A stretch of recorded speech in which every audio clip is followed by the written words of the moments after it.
poppin', everybody? Hello and welcome to Popcorn Culture. My name is Ben Carlin and I am your host. Here with me today is my brother Jay, who will be in every episode. Look, I love how you don't like every single week you're like, no, you're the special guest, but you don't even introduce me as such, and then you build it up. My goodness. So you would like me to change the intro entirely? So it's like, hello and welcome everybody to Popcorn Culture. My name is Ben Carlin. Here with me today is my special guest. I think that would be more consistent with I'm really more critiquing your argument, which I disagree with anyway. Oh, I see. Okay. So you don't want me to change. Be consistent, Ben. You don't want me to change anything other than my argument. Right, exactly. Now we're on to it. Let me see. What does this change then? Because I feel like this is only going to be bad for you. I don't think so. I think so. Is my brother Jay, co-host of the show. Here with me today is my brother Jay, who will be in every episode. So it's like if I didn't say in every episode, it would just be like, here with me today is this person. Yeah. It's like a person who's helpful. Look, what it comes down to is if you want some consistent opening lines of dialogue here on the show, all you have to do is head over to patreon.com/popcornculture and vote for Jazzy J. That's if the little colonels know what's up. That you're an intern. Yeah. Definitely not an intern. One step above intern. like paid intern. Paid intern. Oh man, the fact that there's a delineation between those two things at all is embarrassing. It's not good. It's really not good. And not it's like good. it's all I can imagine is that at one point in time the idea of how internships worked were maybe closer to an apprenticeship of sorts, like where the idea was the experience gained by being an intern was in fact so valuable.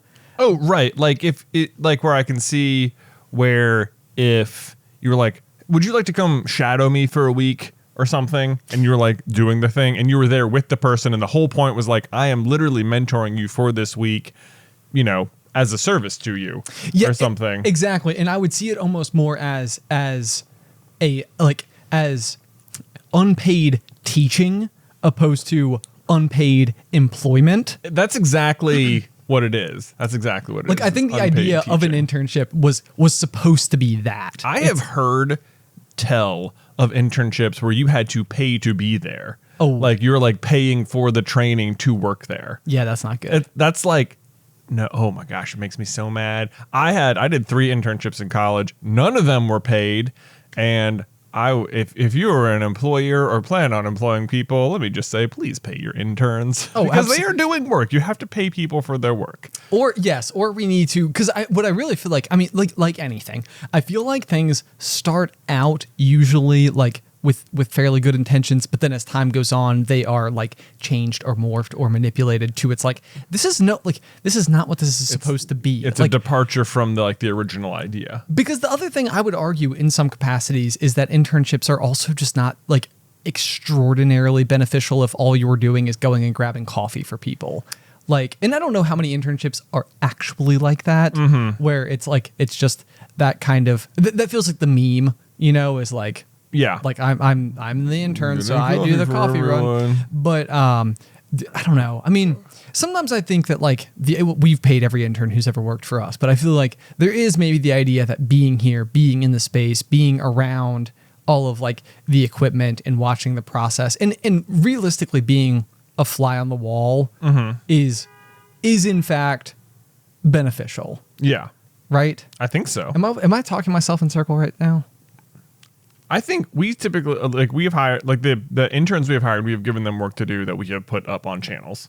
Yes, exactly. Yeah. So that's the other thing too, is that the work is actually it's going somewhere. It's doing something. Yeah. It's accomplishing things. Yeah. But okay, because that would be my other question. Would be like if you're an employer and you're looking at a resume from someone who has 4 internships, each year of college they went and they sought another internship. Yeah. To me, if I'm in that hiring position, I would be more impressed with the initiative to each year go and find a new one. Yeah. Like to have taken the time to seek it out, to go and be there. And it's really, it has nothing to do with what you may or may not have learned under the tutelage of any of these people who I'll never get verification from. It's the initiative to have the internship each year and then like successfully balance that with your existing school load.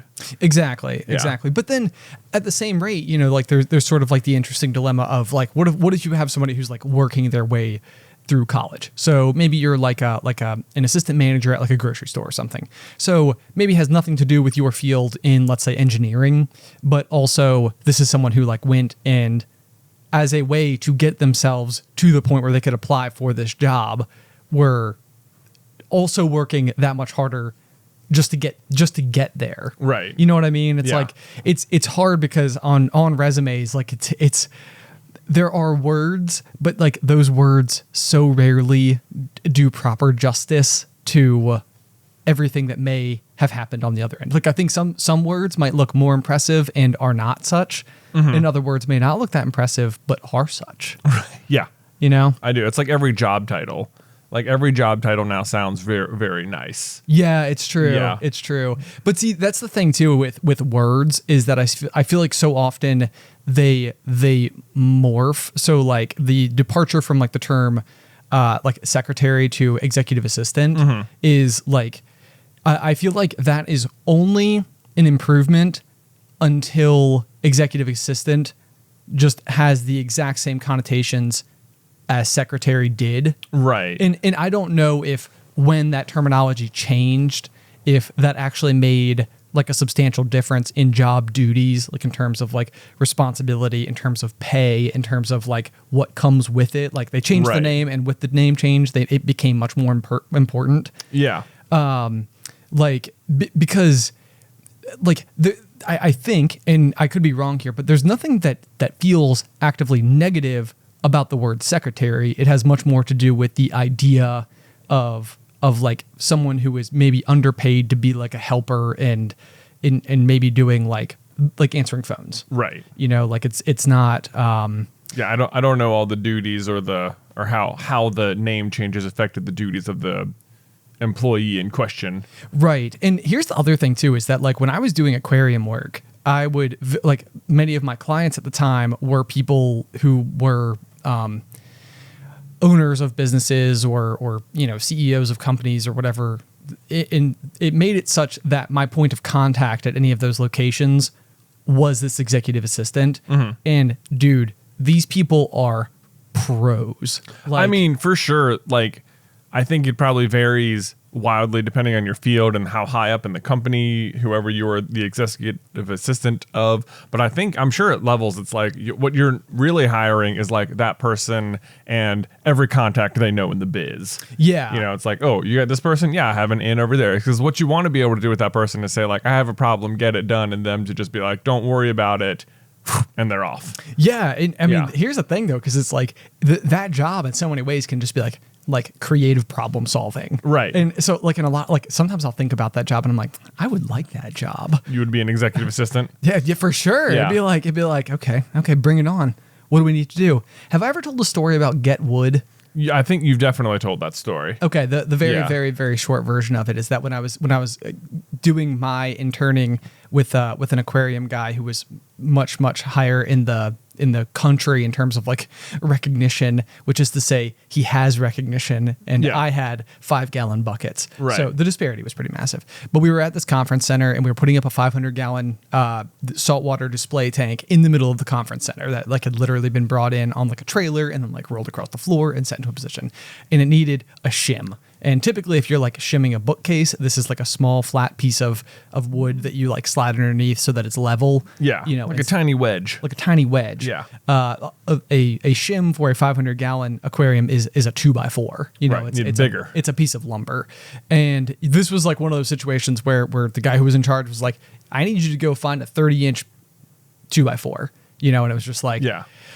Okay, like right. I'll go look. And that was basically, you know, like what I ended up doing was finding a row of pallets, leaned up against the dumpster and brought a hammer out there and literally just wailed on it until I could break one free. Right. And then cut it with a hacksaw and came back and was like, piece of wood. Right. You know, but there was no way I was getting to like a Lowe's or a Home Depot or anything like that. That was not in the card. So it was, where else are you going to find this? Yeah. But and my guess is that like your said employer had been to enough of these shows to know that every venue, there are stacks of wood at every venue, no matter what.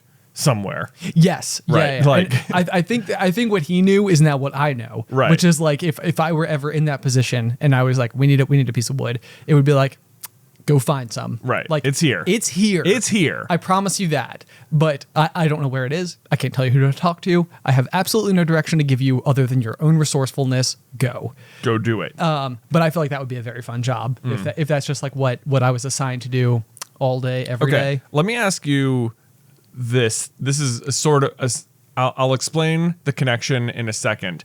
But in your years of consuming like TV and movies and media, is there a specific kind of role people named Ben or Benjamin tend to have? Because my guess is that since it's your name, you always notice that person whenever a character named Ben is on screen. Oh, that's a good point. That is a very good point. Ben. Yeah. Ben, who are famous Benjamin Button. Reverse aging. I don't think that's I think National common. Treasure, isn't that guy named Ben? Oh, because it's Benjamin Franklin Gates. Yeah. So clever. Yeah. Great movie. Age is amazing. So good. We're going to steal the Declaration of Independence. My absolute favorite part of that movie is when they're putting the lemon juice on the back of the Declaration of Independence and they're like, nothing. And they're like, you know what we need? Heat. And then like him and the girl are both like, and it like shows up and it's like, I don't think that's the kind of heat. I don't know if breath heat. Yeah. And then they go and get like a hair dryer and you're like, that makes more sense. Better. Okay. Who else is there throughout cinema named Ben? Ben Grimm? Ben You tell me. I don't know. I'm not paying attention. My name's not Ben. Okay. I don't think that there is any specific. You haven't noticed like a certain trope with your name? No. Do you have a trope? No. I think this is what made me think of it is that very often Jonathans in TV shows are assistants. Oh, like Jonathan. Yeah. Like, Jonathan, could you go get me that? Or something like that. You want to know what's so fitting about that? Yeah. This show. This show? No, I don't think so. I'm sorry. I honestly, that was just very low hanging fruit. I don't actually feel that way. I can see the chat during the premiere just blowing up right now. Yeah. It's going to be fantastic. I will say that the most recent Jonathan I've come across is in a show my son Luke is watching called Puppy Dog Pals. Oh, yeah. It sounds like a good one. Yeah, it's great. It's about Bingo and Rolly and they love to play. What does Jonathan do? Jonathan is a seagull, and he's just sort of their friend. I know. It's the worst. Why? Why can't it be something better than a seagull? So are there any cool Jonathans? Oh, man. I don't. Have you ever discovered National Treasure? Yeah. Has there been a cool Jonathan discovered? There, not that comes to mind immediately. Not one that I was like, finally. There we go. Man. The lead character. Fine. What do you know? Well, okay. So here's I think a funny thing about our family is that we have like our whole family. It's John, Mary, Tyler, Jonathan, and Benjamin. Yeah. Like we have like pretty classic names. Have you met my wife Elizabeth or my sons Luke, Nicholas, or Nathan? This is like, I don't know if this is a thing or not, but when we've been picking out a name for our daughter, it has been like a very, very, very small influencing factor was trying to pick a name that is not in the top 50 names list. Okay. Like, so it's like, is there any way like that it's not? Our number 2 name is a top 10 name. Here's, you want to hear my prediction? Yeah. Is that in 10 years, you will find out that your daughter's name was in the top 50 names for 2021. Oh, like you think that like it will end up being the case? Yeah. That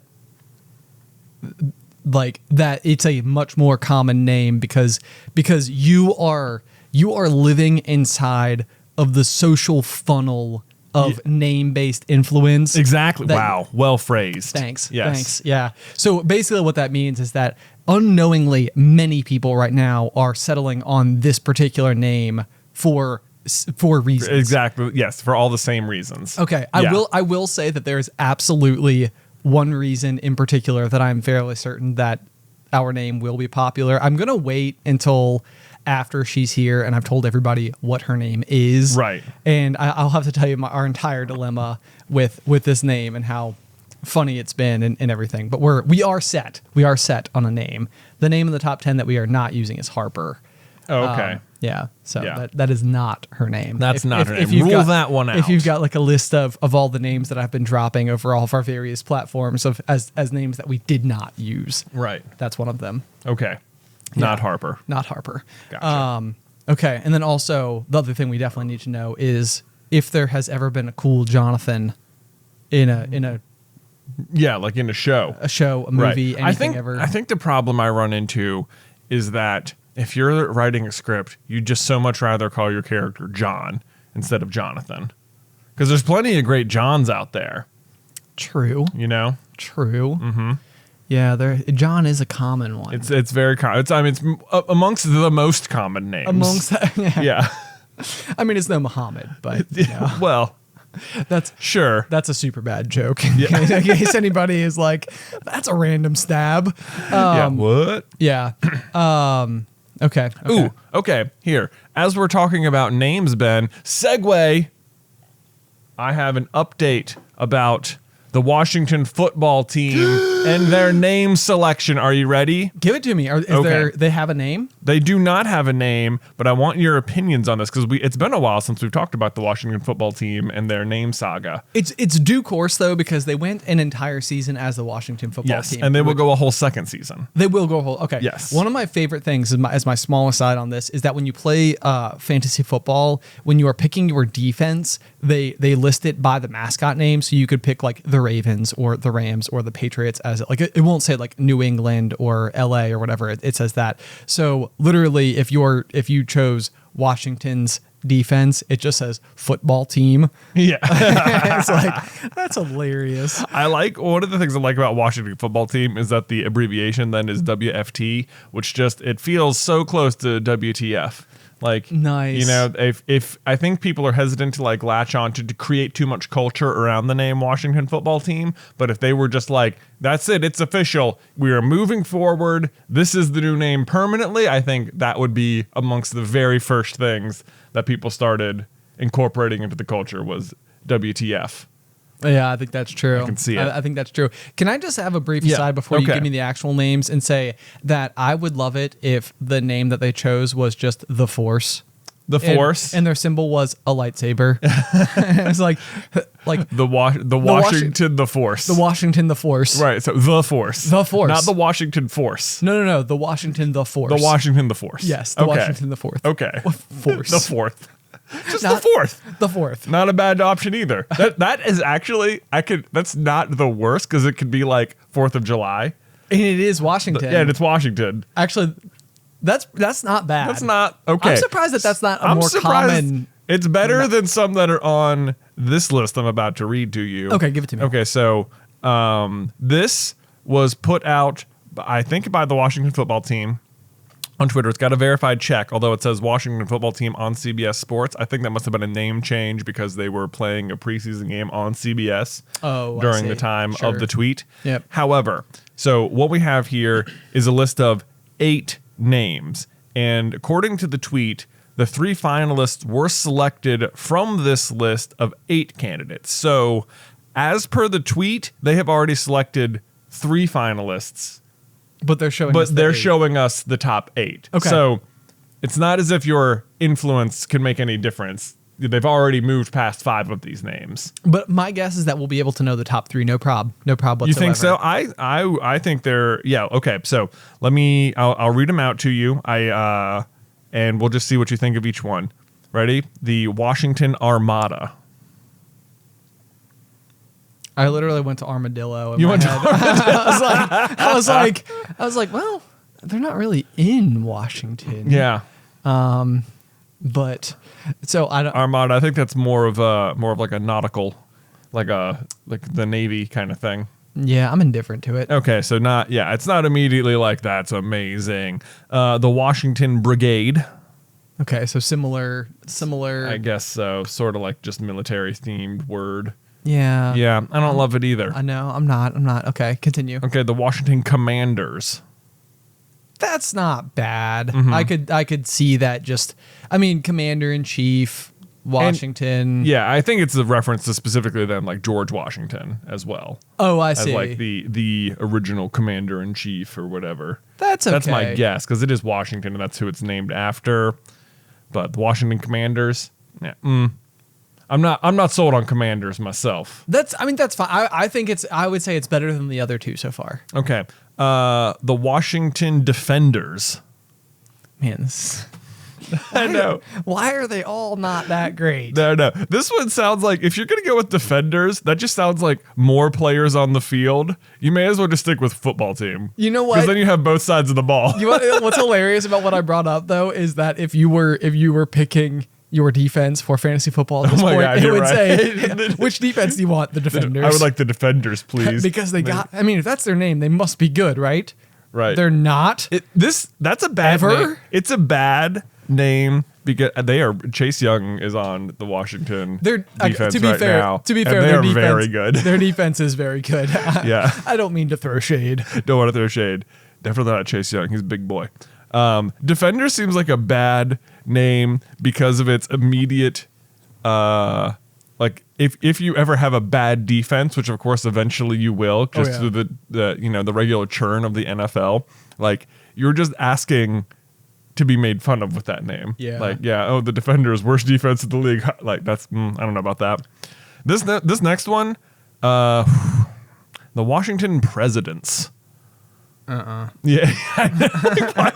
Why would you do this? This is almost guaranteeing half the country's upset with you. At any given moment. This is a terrible name. Okay, yep. So now I'm back to like Armada. I'm I'm much better at this point. Yeah, right? Armada's not so bad now. Right, okay, continue. Okay, so the next two sort of are in the same theme. We have the Washington Red Hogs.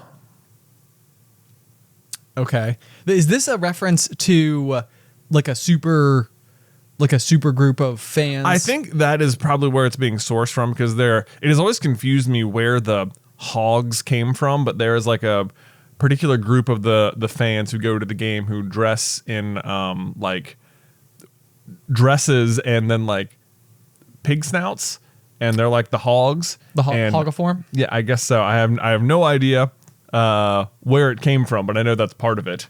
Okay. Yeah. Okay. So I can see them sort of going with the hogs thing. That also keeps the red in there as well. Sure. If you want that. The next one is the Washington Red Wolves. Yes. Yeah, that's your... Yes. I mean, the only thing that could be better is Red Coyotes. The Red Coyotes. The Red Wolves, so far, I think that's my favorite as well, because you can keep the same color scheme if you keep the word red in there. Sure. It does feel like maybe there's like it feels like you really didn't want to change it too much or something. Oh, I can see that argument, but I still think this is better because also there aren't really any canine mascots in the NFL. Are there not? I don't. There's not a ton. I mean, of course, there's the Coyotes in hockey. Oh, well, of course. Of course. There's that. We got a whole segment on that. Coming up. Don't worry. Like what can you... there's like Timberwolves. That's a thing. So I think that's a basketball team. Yeah. I don't know if there's any canines in the NFL scene. Well, then there's an opening. There's an opening. Plus... I've also heard that red wolves in particular are a particularly endangered species that are also native to the area, so it's like promoting that stuff as well. Perfect. So far, that's of the ones we've read, there's this, and then the final one, ready? The Washington football team. Yes. Yeah. Also, yes. Also, yes. I am totally fine with them keeping the name the Washington football team. I'm totally okay with it too. It's kind of just grown on me. It has grown on me. I love the fact that it's just that's it. It just feels so classic. It does. It's like, does. yeah, Nobody else has that. Team. It does make you stand out. It does. Yeah. I like that. Stand out above the crowd. Exactly. That's from Goofy Movie. It is. Yeah. Yeah. What a great song. Yeah. Oh, what is the name of the artist in that movie? Oh no. Powerline. Yes. Same time. Said it in unison. Mark it on the bingo cards, people. Okay, so I am in agreement with you. I think Red Wolves or Washington football team are really the only. Really, I don't know how what the third one could have been. Yeah. I mean, I would say that those are my two far and away favorites. Your favorites? I feel like I could see them doing the Commanders. The Commanders? Just because it's like a very mascot sounding name. Is it? The Command? I don't know. I don't even know if it does. It's like what does Warriors that look or like Tide. or Generals. Tide. Like Roll Tide. Like Roll Tide? Yeah. Everyone knows what you mean. Right? Laundry detergent. Exactly. Of course. Of course. Everyone in Alabama just signed off. Everyone. Oh man. Okay. So good question though. Good question. Okay. Good update. I'm glad that we brought it back. I'm sure the folks at home were riveted. Yeah. Well, there hasn't been much Washington football team name updates in a while. So now we had a nice, I thought that was a pretty good list. I was like, hey, look at this. How about that? No way. Updates. Yeah. But we mentioned the Coyotes, and we also have some random Arizona Coyote news on here. I'm not sure this is a fun fact about Coyotes. This is like maybe it's fun, maybe it's a fact. It's an adjacent fact. It's an adjacent fact about Coyotes. Yes, and so basically, what's happening with the Arizona Coyotes right now? Shortly after we announced our allegiance to the team, it sounds like they have had poor ticket sales for, like 20 years. Oh. Like I think that they've been like the bottom 4 in the league for 20 years. It feels like the Washington football team. It does. It does. And it kind of goes back to this, like every team that I like, that I'm like, this is like my person, my thing. It's like there's always something that comes up and it's like, oh man. So this is your fault. Probably. Like 20 years ago, people knew that eventually a podcast host was gonna mark favorite and then be like, we should stop going now so that when we get there, it's properly set up. Yeah. But anyway, so what's happening is that the Arizona Coyotes play in the stadium that they play in. They lease it. The team leases it, like the building. Yeah. And it sounds like ticket sales have been poor enough that the building is like, nah, dude, like you're not coming back again. They're not going to renew the lease.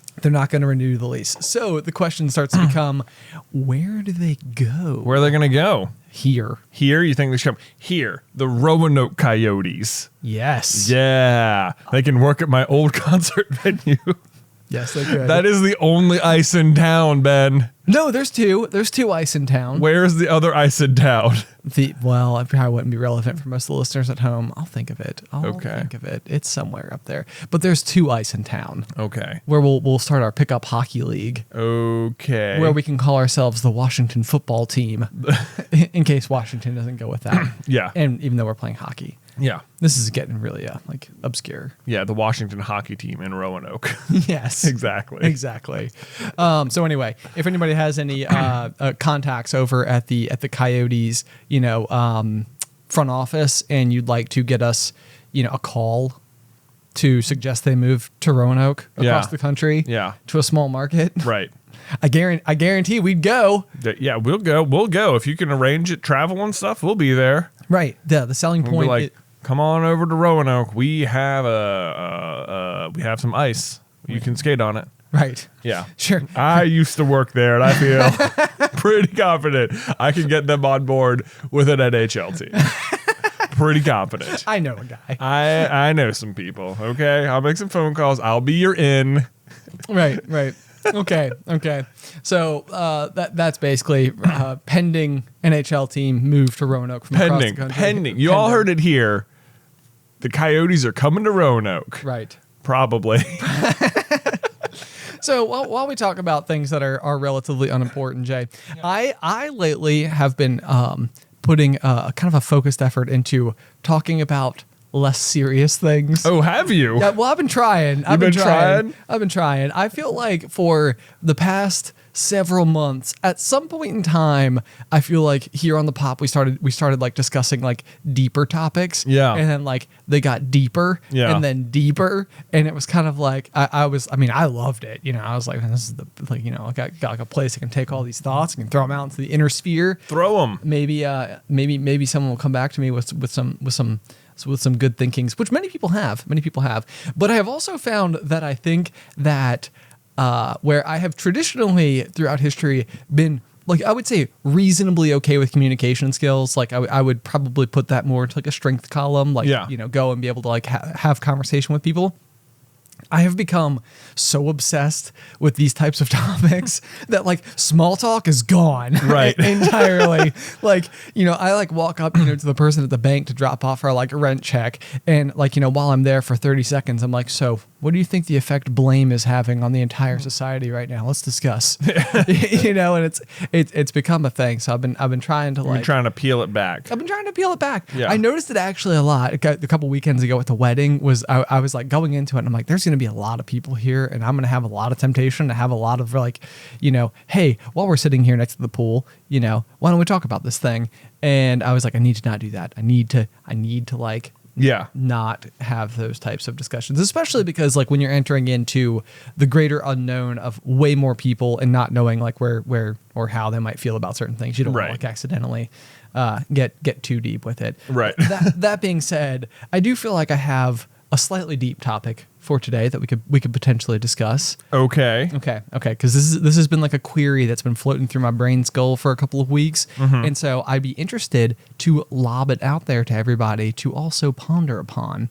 And this is the question of whether or not you are in control of your feelings or if you are suppressing your feelings at any given point in time. At any given point, I think my immediate reaction is that those don't feel like the only two options. Well, certainly that. I mean, I think that there's like a diverse way to approach this particular topic, but the idea might be something like if a guy cuts you off in your car, and you're like, that made me mad, like I want to honk the horn, I want to like make gestures or something, but you don't, and you're kind of like, whatever, like, and then you like let the person go on. By the time you get home, you've already forgotten about it. I think in my mind that is being in control of your feelings. Like, that means you had an emotional reaction. You were able to like put enough thought into identifying like the emotions, the value of actually honking at the person. Like, what will that actually produce out of this situation? Will it make any difference whatsoever? No, it won't. Okay.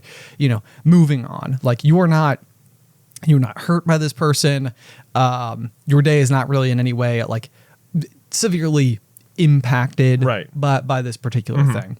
The difference might be then like if you were having a conversation with somebody and they had like a series of ideas or comments that may be like either frustrating or extremely contrary to your own, like worldview or whatever, and you may resist the temptation to argue with this person. Right. You might be like, I'm not going to do it. Like, I'm not going to engage because that's not going to make anything better.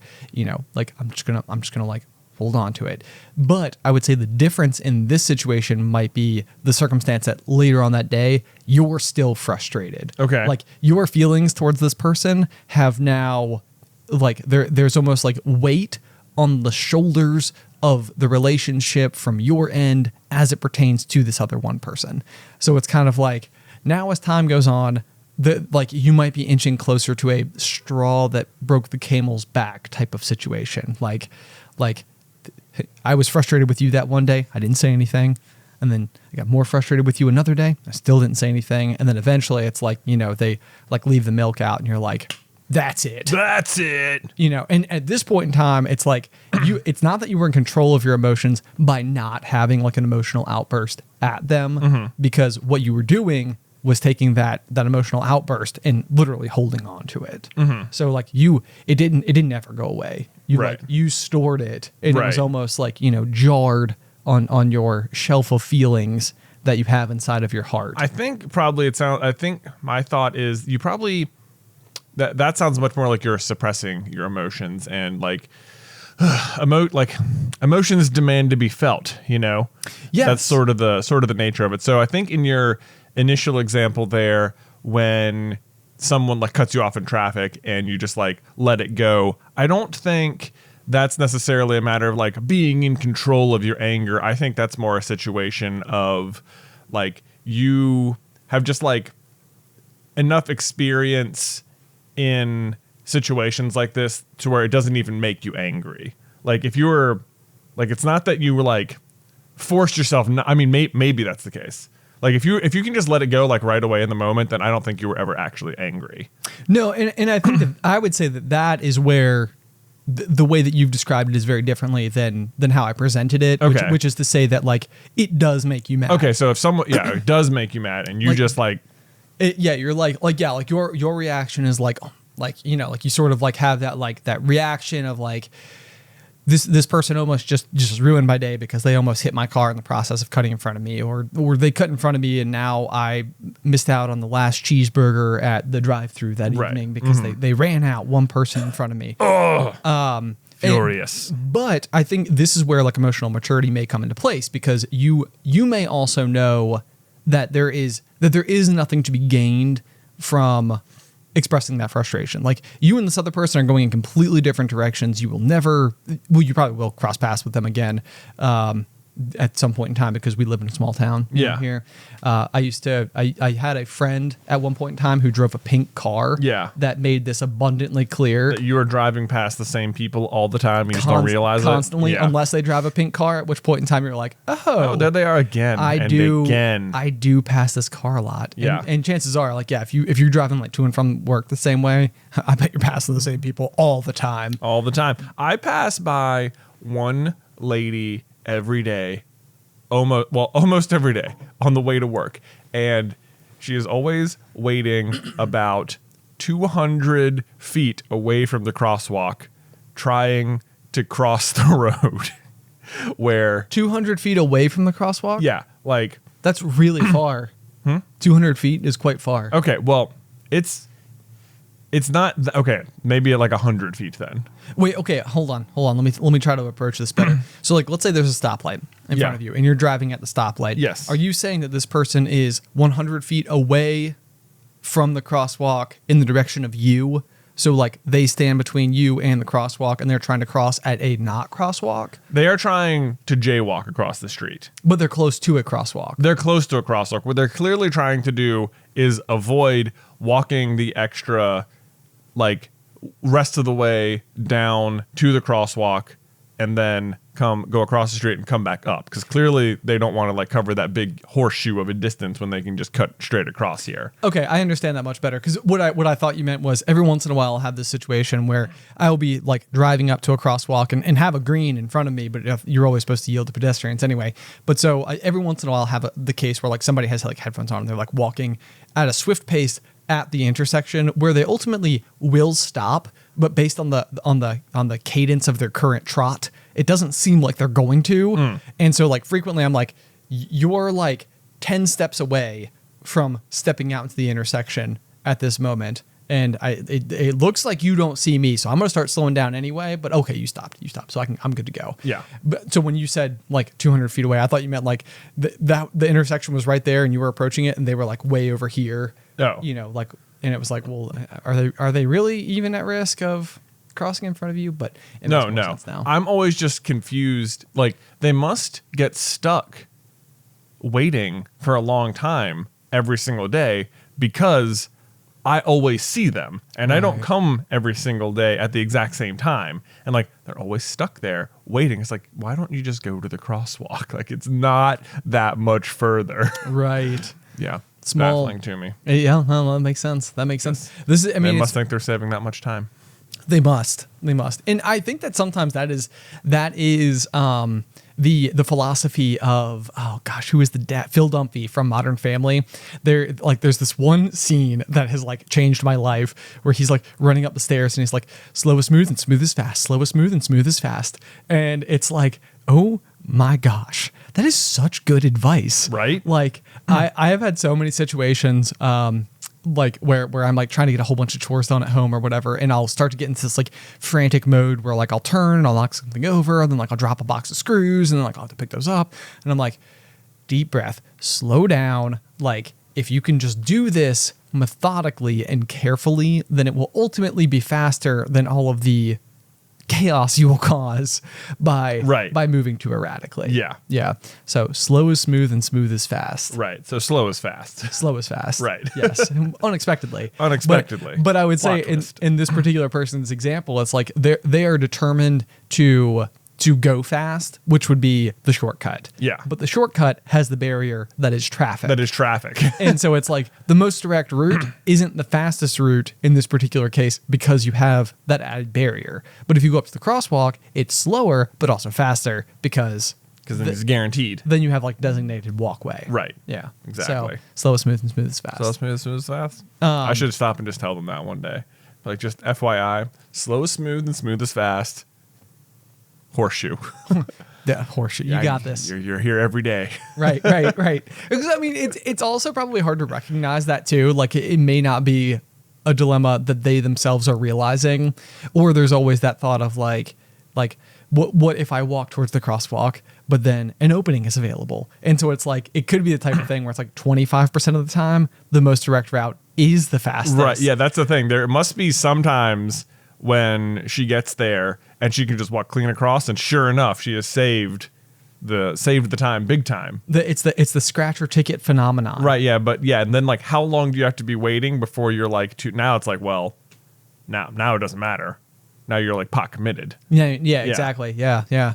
But yeah, that's exactly it too though. Yeah, it's like if you go and buy $1 scratcher every single day for, like 25 years and you eventually win $500, it's like you're out a lot of money. Right. But like today is a good day. Today's a good day. But like if you just put that dollar in the bank every day, you'd have more than that anyway. Exactly. So, yeah. Exactly.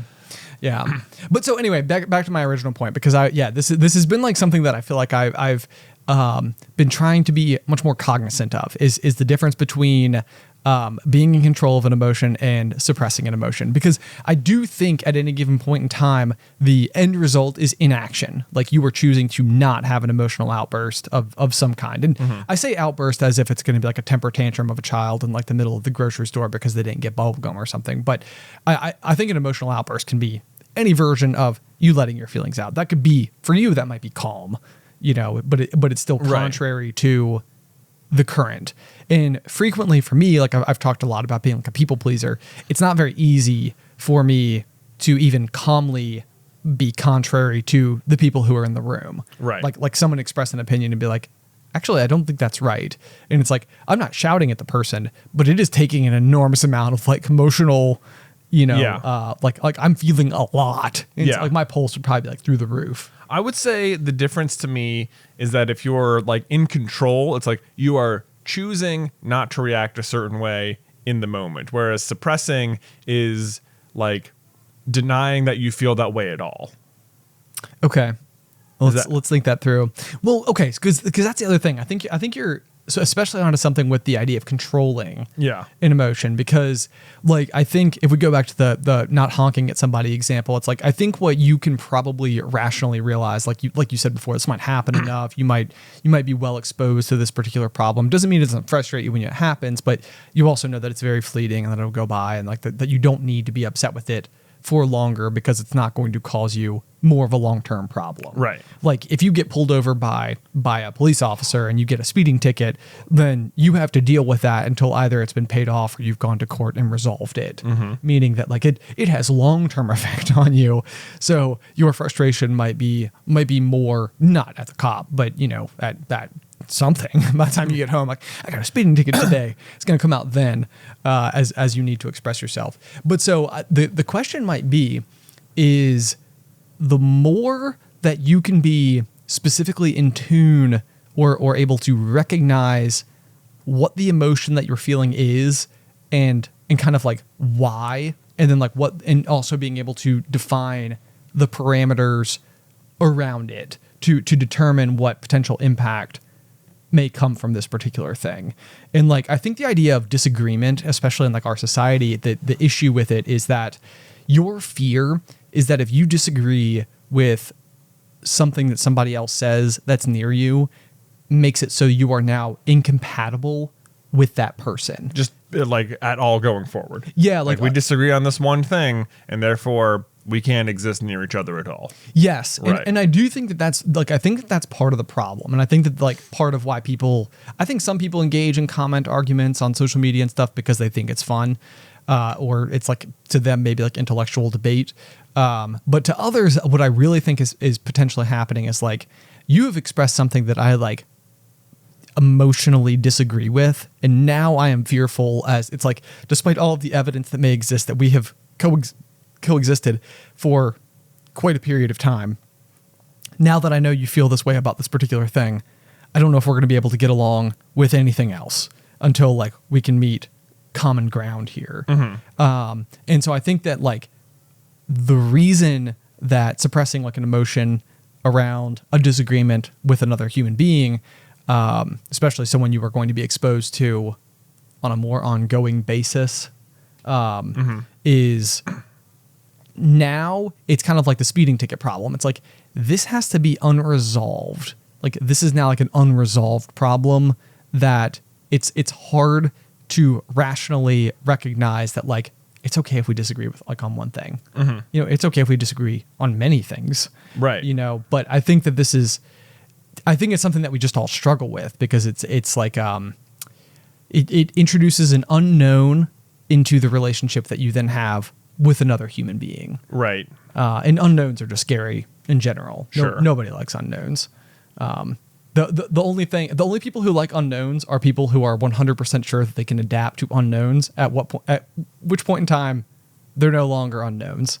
Sure. Because you are just now readily aware of the fact that you can respond to any upcoming problem. So how does this all trace back to whether or not you're in control of or suppressing your emotions? Well, so okay, the idea again, I go back to the same thought, is that you didn't have some type of emotional reaction to where you were able to take a negative emotion that you felt and then vent it backwards out by way of like getting like the release of expressing your emotion, right? So I guess what I'm trying to say is if you're suppressing an emotion and you're continuing to carry it with you, then I think that those are the types of moments where it means that there's like the potential opportunity for your own emotional like assessment. You know, it's like it's taking anything that like you get home from work or you come home from a party or you go out to dinner with like in-laws or something or whatever the case may be. Someone said something that stuck with you. Yeah. It's taking that situation and I think one, recognizing that you are suppressing an emotion. Yeah. Because I think that that's the other thing too, is that it's hard to recognize that like if you walk out of that dinner and you're like, can you believe what they said?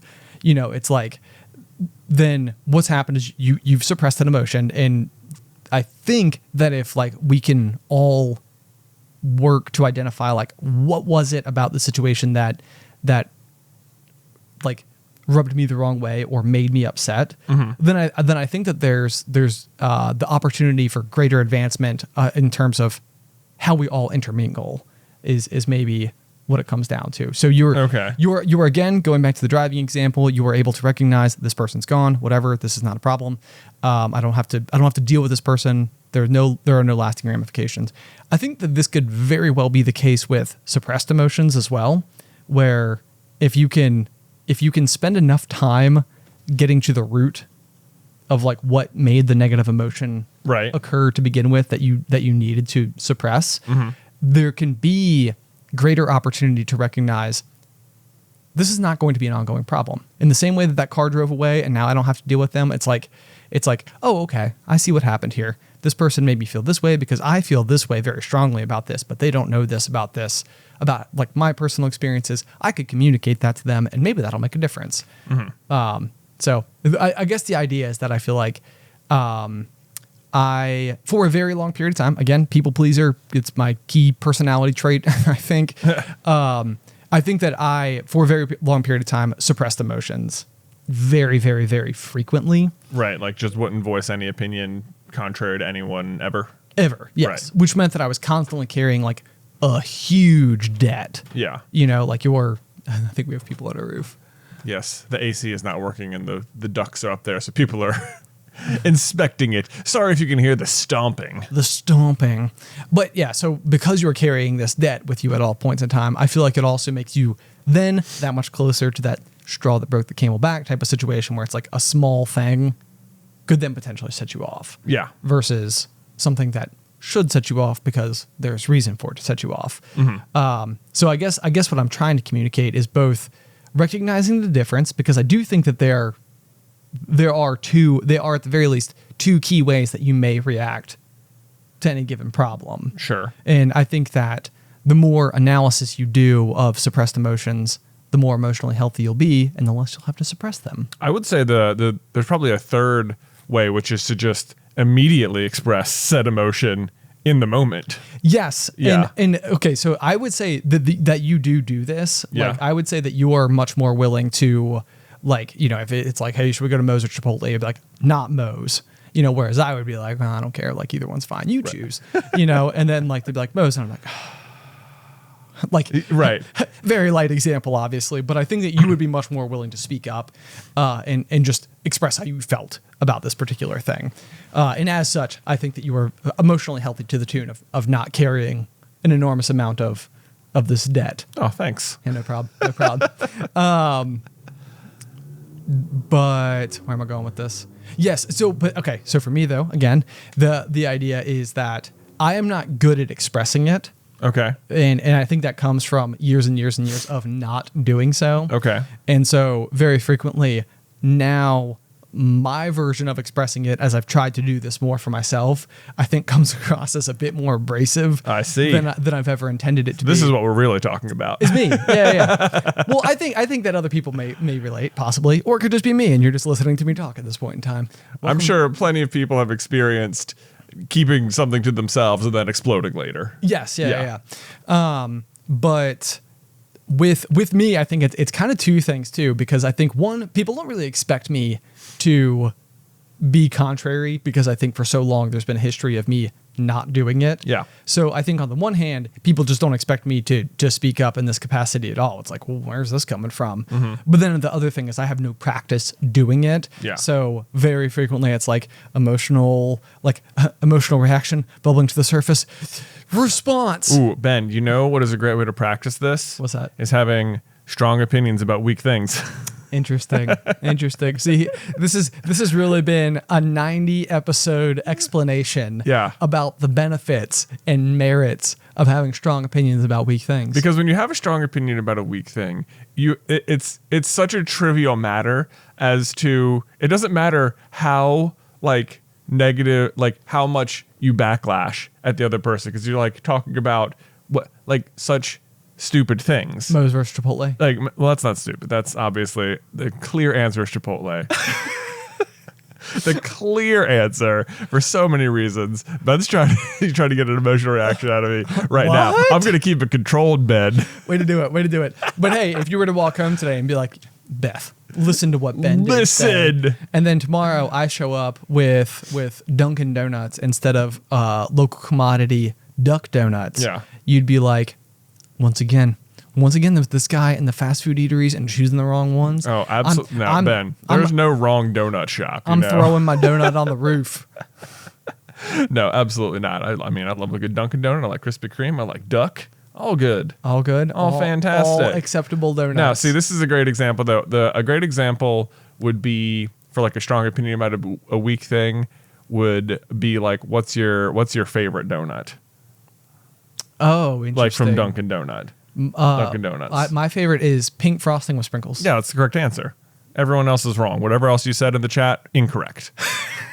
That is the correct answer. That is the best donut at Dunkin' Donuts, or really anywhere. If you don't know what donuts you get, you want strawberry. You want the pink frosting with the sprinkles.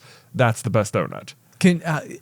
Is it okay? We've talked about this before. You know what doesn't feel acceptable? Going and ordering 12 of those. 12 of those? Yeah. Yeah. I mean, here's what you have to consider then. What burden are you putting on every other person to come into the donut shop that now they can't experience the best donut? I mean, it's selfish to be sure, but also then you'd have them all. I know, but it's like I feel like I'll go in there and this is maybe we've given so many examples of things like this recently. Spray tans, not the least of which. But it's almost like I feel like I need to like sneak them in. It's like why am I like quietly ashamed of liking a pink donut? I do that. The strategies you come up with when you're choosing the donuts, like at the donut counter, it's just like mostly what I want is the pink sprinkles. Yeah, I want the pink frosted and the sprinkles. Okay, let me start with that, and I can go in strong. Now I got 12 left. I'll have 2 of the pink with the sprinkles, and they're like, that's 10 because they're doing all the subtraction for you, making you feel like I can't. Good thing you're keeping track of it because I already lost count. How many do I have left? You have to check like several times. Yeah, it's but true. you want to lead with the pink with the sprinkles because then you know you're gonna like wobble around. You're like, all right, I guess I'll do like the chocolate glaze, and give me one of those, and then you're like, how many do I have left? Just 2, 1, 2. You know what? Just give me 2 more of the pink with the sprinkles. Yeah, you can circle back. I can't decide. I'm gonna go back there. Indecision. Yeah. Indecision. Just give me those. It was what I started with. I got 1/3 pink with sprinkles. Best. Yes, they didn't even see it coming. They didn't see. I'm a completely different way. Like I'm like walking up and I'm like, yeah, I'll take a Boston cream, French cruller, to show off like a little bit. I'm cultural. I'm at Dunkin' Donuts. maybe a blueberry. These are the concerns of everyone ordering donuts. Like, right. I don't want them to think I don't have like good taste. I need to look like someone who values variety in my donuts. Precisely. Exactly. Precisely. But here's the thing. I mean, it's like my assumption is that the donut picker at every single donut eatery ever has like, they have the strongest opinions about weak things. Like they are at the point where they've done this so many times that it's like there's such a thing as a good order and a bad order. Oh yeah. And it's like, I bet that like people walk in and they're like, oh yeah, this is a pink frosted. Yeah, I can see it. I bet he's gonna like sneak it in around. Let me tell you, the other thing though is I don't think once that I've been to a Dunkin' Donuts I could have successfully ordered a dozen pink with sprinkles because there's not a dozen left. Truth fact. Truth fact. Like, why don't they make more? Why? I know it's the best one. It must be like a loss leader or something, It's kind of like milk at the grocery store. Like the grocery store loses money on it, but then they put it at the back of the store. So you have to get to it. So you have to like walk. It's like, it doesn't matter if we lose money on it because they're going to buy like 5 other things on their way to the milk. Right. It's going to be impossible for them to get to the milk without putting other stuff in the cart. Right. So they're like, strategically. They're like the pink frosting. Do you know how much that costs per gallon? Lots. A lot. Like you can actually swap it, even trade weight for gold. That's how good. That's the best one. That's how good it is. Yeah. But so we have to have it, but you always keep a limited number on supply. That way, that way, they have to get like a Boston cream. Of course. Yeah. That was like Dad's favorite. I feel like you liked the Boston creams. The Boston cream. What was Mom's favorite? I feel like she had a favorite too. I actually don't know. We used to get donuts every Friday night. Yeah. After we would go and see our dad, we would get dinner as a family, and then we would get donuts for the family for the weekend, and then he would get donuts for the TV station and bring it back. He still does that. Does he really? He goes every Friday night to Dunkin' Donuts and gets a dozen donuts and brings it to the TV station. You're kidding me. I am not kidding. Dad, if you're listening, I'm so impressed. I know. What a routine. Everyone must be so excited on Friday nights. They must be coming with donuts. They must be. They must be. Unless they're like health conscious people and like they walk in and they're like, not again. What am I gonna do with all these donuts? There's pink frosted too. No one's upset. Definitely no one who's having to work at the TV station at 9:00 on Friday night is upset about the donuts. I don't think. No, there can't be. Yeah, this is how you're spending your Friday night. If they are, then they're wrong. Then they're wrong. Exactly. Was that good? That was great. Thanks. Exactly. I was trying. Great my best expressing. there. I was using your teaching, your tutelage, and like my internship, if I will, underneath you. Full circle. We're back. Oh man, fantastic. How about a corny joke? Oh, let's hear it. Does it feel like a good time? I mean, drop it. Okay. It's actually a one-liner. Okay. The term that I have been taught. This one comes from Isaac Garcia, who says, someone has been stealing wheels off of police cars. They've been working tirelessly to find them. You get it? Because there's no tires. That's fantastic. It actually, it makes me laugh like a little bit too much to think about like a cartoon police car with no wheels. With no wheels. Just trying to be like, we'll get him. Oh man, here, let me segue into cartoon police cars here, Ben. Are you ready? We're having segues all over the place today. I know. It's fantastic. I wish Segway would just sponsor the show. They should get on that. The Segway the show. Yeah, Segway, the correct way to spell Segway. Yeah, I spelled it I spelled it that way, but it's actually spelled Segue. That is uncomfortable. It is frustrating. That is frustrating. It can take a hike with its good buddy Colonel. The worst military word. Yeah. Anyway, continue to tell me about police cars and cartoon shows. Police cars and cartoon shows. This past weekend, Ben, I took one Luke to his first ever movie at the theaters. Lukester! He went to the movie theater? He went to the movies. I can just imagine his tiny little legs hanging off the chair. Yeah, it was sort of funny because like by the end he kept sort of like leaning a little, he kept sinking a little bit further. You can see the chair starting to like push him up some, like starting to sink into that like V because his legs aren't quite heavy enough to hold the chair down, but just enough. Poor little guy. What did you guys see? Yeah, we saw Paw Patrol, the movie. Was it awesome? It was pawsome. Yeah, that was only okay. Yeah, not the best one. Except I already made that joke on Twitter, so I was like, I had it locked and loaded. Oh, okay, good. Yeah. Good to know it was planned. Yeah. So, I mean, did he love the entire experience? Did you get popcorn? Well, okay, so let me tell you about Luke's very unusual experience with the franchise known as Paw Patrol. Are you familiar with it at all? I'm familiar. I don't know any. I couldn't tell you the main character's name, but I know what Paw Patrol is. Like, Paw Patrol is maybe the most inevitable show that has ever existed. Ever. Okay. All children's programming is almost the same thing. Paw Patrol is all those things in one, and it's doing it the best. Wow. All kids program is either animals or first responders or robots or trucks. Paw Patrol, all of it. All of it in one. Wow. Yeah. Superheroes also in there, kind of in the same vein. Yeah, but so Paw Patrol is about these like is it six puppies, I think, and their leader, a human rider, and they all drive different like first responder vehicles. Okay. You know, you have Chase the policeman, the police dog or whatever. Naturally. You have Marshall the fire dog, right? You get it? Fire marshal. They're batting 1,000. Batting 1,000. They have Rubble, who does the construction work. Yeah, Rubble on the double. Yo, Rubble is a great dog's name. Great dog, and it's a bulldog. It's like a bulldozer. Get it? Oh, they are not missing it. The Marshall was a Dalmatian, in case you couldn't guess, which of course you did. They have Rocky, the recycling dog. I'm not sure how Rocky necessarily fits in as well. It's good to recycle rocks. Yeah, good to recycle rocks. Absolutely. They've got Zuma. He has like a hovercraft. He does all the water stuff. Nice. Yeah, and they have Sky. She has the helicopter. Oh, yeah. And her name is Sky. And her name is Sky. Get it? Yeah, because she's a helicopter. She's the one who flies. And let me tell you, in the movie Paw Patrol, Sky is like OP. She like solves all the problems. It seems like everyone else, whatever. But it seems like flying, very good, very useful ability. Especially for dogs. Especially for dogs. Yeah, these dogs are very good. They can talk to the humans and everything. But yeah, so Paw Patrol. Good stuff. It was, I would say overall the movie was pretty enjoyable even for adults. They had a lot of very self-aware humor and a lot of like jokes in there for the adults as well. Nice. That did make me laugh, and I was like, I appreciate that. Like one part of the plot is that typically the TV show takes place in Adventure Bay, but this is the movie. We got to get out of Adventure Bay. We got to go to Adventure City. Wow. Big city living. Wow. Big city way living. Bigger. Way bigger. Yeah, that's right. We got to upgrade for the movie. We have way better animation and everything. So they had a new Paw Patrol HQ in the middle of the city. Nice. And they get up there and they're like, how did we afford this? Which is like a funny question for them to ask at all.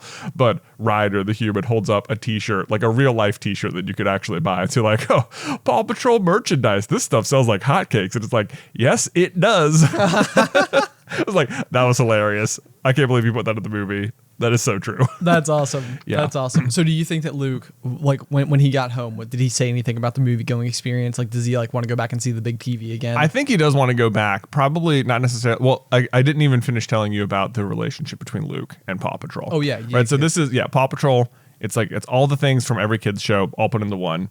And it's enjoyable enough, I suppose. But I wouldn't really know that much because we don't actually watch a lot of Paw Patrol at my house, which you would be surprised by. Because if you were to talk to Luke and if you were to like play with him for very long, like with any of his toys, he loves all of his Paw Patrol toys. Like he's got the Rocky truck, he's got the Marshall truck, he's got like a Sky thing, and he plays with them every day.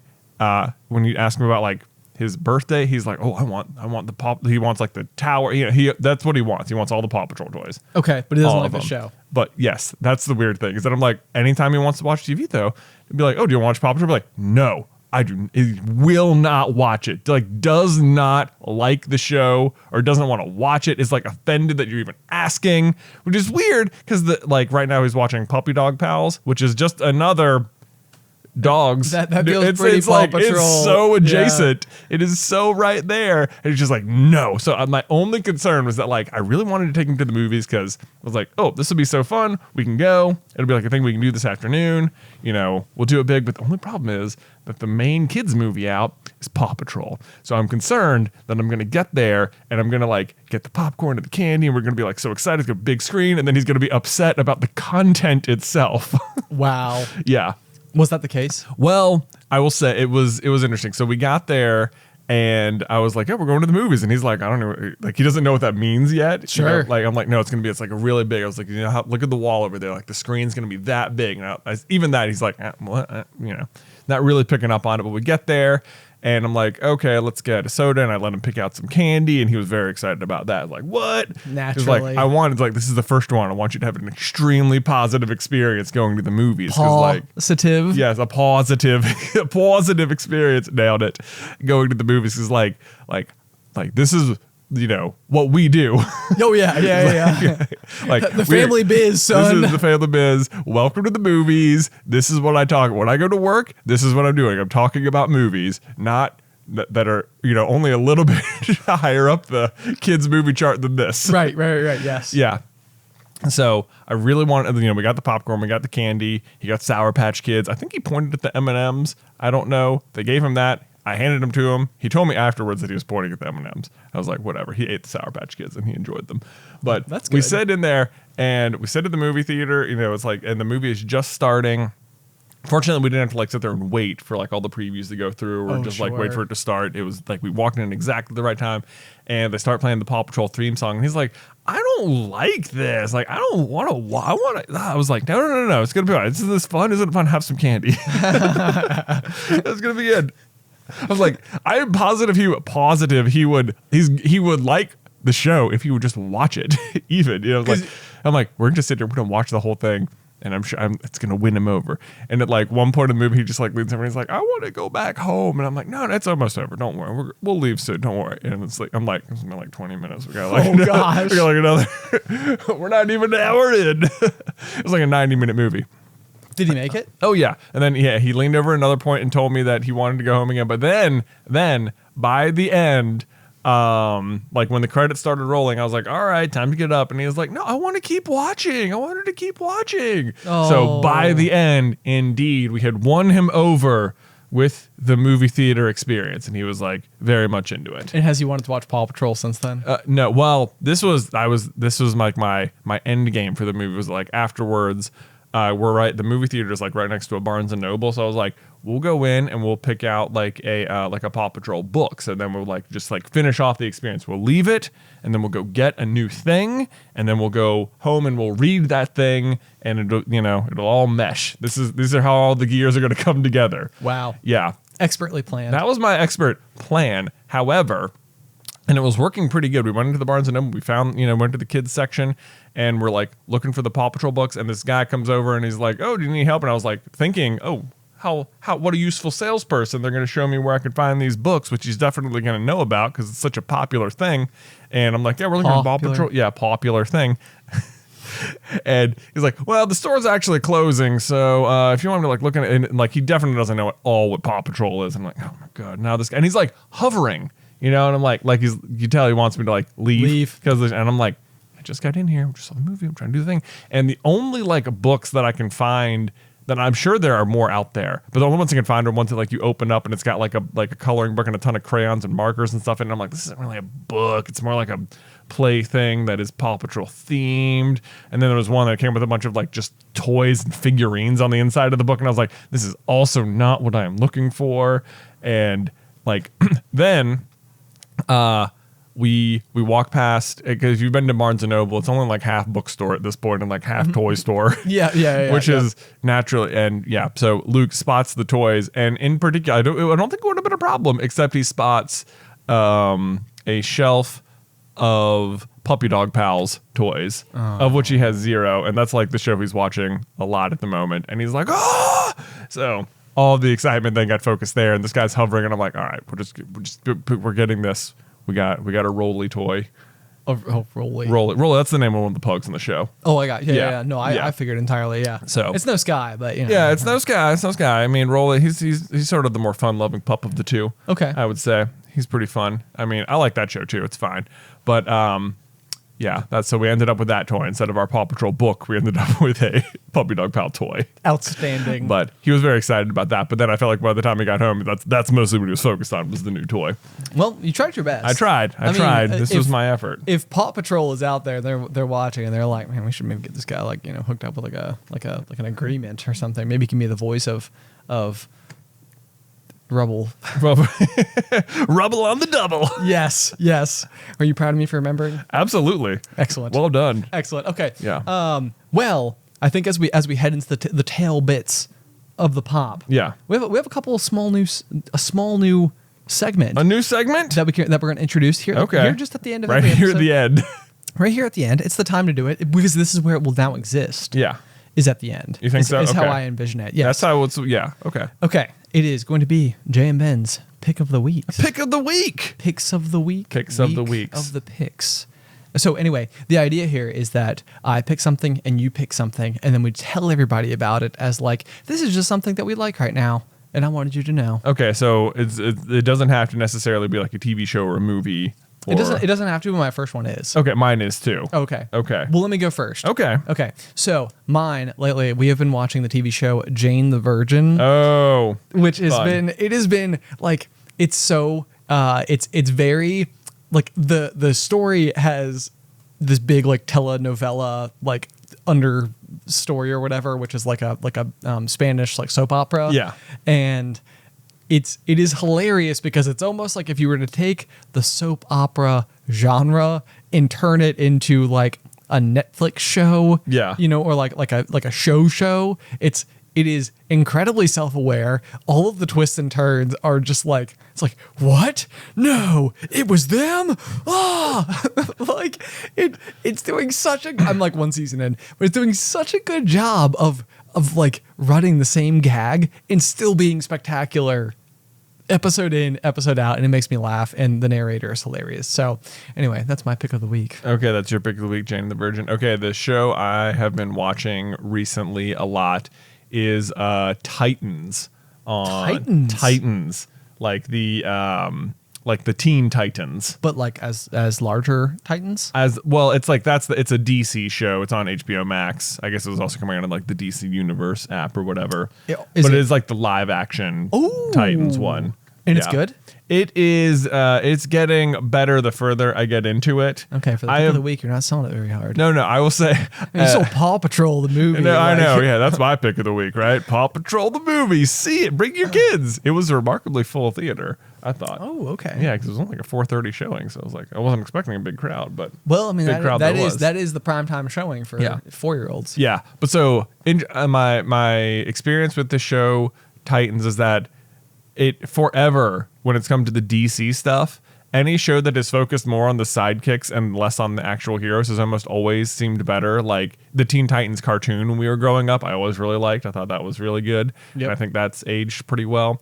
And then like there's a show called Young Justice, which is basically they were just like, well, let's make Teen Titans but a little bit more adult but still animated. Ooh. And that is extremely good if you need a good show to watch. That is why I wanted DC Universe, because they were having an exclusive third season that you can only watch that way. So and now it's just on HBO Max. Okay, got it. Which we already had. And I was like, ah, victory! I'm watching it now. It was like a year later. But for some reason, despite that always being the case, I was like, Titans? I don't know. I don't know if this looks that interesting. I just saw all the trailers and it was like dark and gritty and stuff. And I'm like, I'm kind of getting over like the really super dark and gritty superhero thing. Yeah. And I watched the first episode. And right away there was like some of like the slow-mo bone cracking violent stuff, and I was like, this is not always my cup of tea. But for some reason, like since then, they haven't really gone back to that. And the show has gotten progressively better, I think, as it has gone on. I always wonder when they're writing like a pilot for any new show, if it's like, we need to include something in this show. Yeah. That's like, it's like episode 1, it's like, boom, edgy right out of the gate. Yeah. Allie and I just finished watching the TV show Working Moms, which is what originally put me onto this theory, because if you've ever watched it, episode 1, about 29 seconds in, is edgy. And then it's like, from there on out, it's not like that at all. Right. But like, right out of the gate, it's like, okay. Yeah, let's grab your attention. Yeah, exactly. So anyway, that's our new segment. Yeah. Close out. Titans, check it out. The pick of the week. Yeah. Maybe we need a more popcorn themed name. Maybe we do. It's a work in progress. There you go. Yeah. If you have any ideas, just be sure to let us know. Yeah. Otherwise, I'm going to start another new idea. What? Where we read a review. Oh. A review of the pop. A review of the pop? Yeah. Okay. Yeah. So hang on a second. I'm doing some. You're catching me. I feel like this is catching me off guard, Ben. It's the element of surprise. The element of surprise. Yeah. Yes, exactly. Okay. This review comes from Anonymous SCB fan. Oh. And they say, I cannot explain in words how much this podcast has helped me. With these times from going to bed at night to going through something hard or scary, I try to recommend this to everyone I meet. Thank you, SCB, so much. By the way, I'm Team Jazzy J all the way. Oh, yeah. Oh, man. You sound awesome, Anonymous SCB fan. I know. Great review. Great review. If you guys would like to leave a review for the pop, that does actually help us out in the discovery field quite a bit. I have wondered if like how to sell, like not sell, but like if I were to like pitch this show to somebody, almost if we were to like step away from the idea of like, it's about like pop culture, it's these guys who like, do the Super Carlin Brothers show. If it's like easy listening or like a calming experience or like something like that, right? Because I think it's like a conversation with friends. It's like a conversation with friends. Yeah. Like that needs to be its own genre of podcast, is like conversation with your friends, but like you just tune in, you listen. Right. It's just tune in and listen. If you do want to talk back, you can go on like the Reddit, where actually there is a thread right now where people are like have had that problem of like how to describe this show to their friends. Oh, no way. Yeah, which is really funny to listen to. They're like, yeah, no, it's about like they do fun facts about coyotes, and like, so it's about animals. No, it's well, they tell joke. They do like corny jokes, like comedy? Okay, it's like a comedy thing. Well, the one guy always has deep thoughts. Yeah, the one guy. Yeah, that's me. Anyway, guys, if you have a way to describe this podcast, maybe certainly let us know. Definitely go leave a review, and we'll start to read them each episode. So if you've got something just spicy or hilarious to say, this might be a great opportunity to go and really put your creative juices to work. Do it. Otherwise, if you'd like to support us on Patreon, we do lots of additional bonus content. Like after today's episode, we will be doing a live Q&A with Ben and Jay. We will. Where patrons can tune in, ask us questions, and it is more of like a back and forth podcast style experience. If you were interested in that, again, it's patreon.com/popcornculture. But otherwise, until next week, pop.